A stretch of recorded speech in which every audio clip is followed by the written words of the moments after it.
Bang, nak mochi satu? Mochi satu, boleh. Flavor apa yang paling ramai orang ambil? Double flavor, strawberry mango. Filling dia strawberry mango, coating dia Oreo. Saya nak ambil ni lah, strawberry mango. Maksudnya ni memang betul-betul cream cheese lah kan? Bukan cheese cream.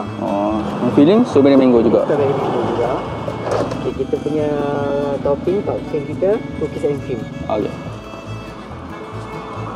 Nak Datuk pesan. Okay, chill.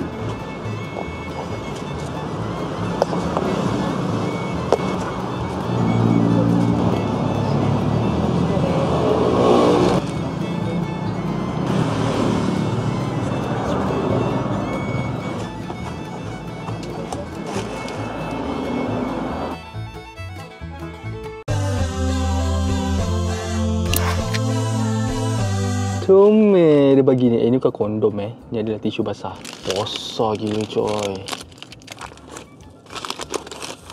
Macam mana nak makan ni? Bismillah.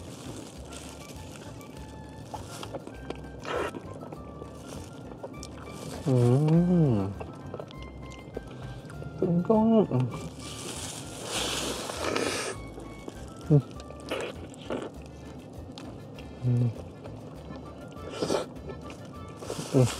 Cream cheese dia tak rasa manis pun. Dia berlemak light ni. Banyak dengan strawberry mango masa-masa manis ni.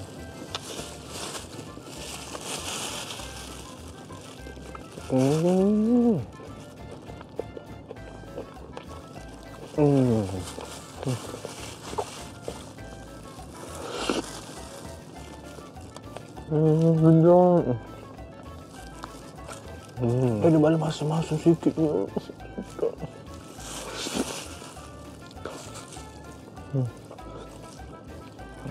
Dia punya cream cheese, pisa mango dan strawberry tu tak berapa kuat tau. Dia mild je, tapi bila balas dengan buah tu sempurna gila.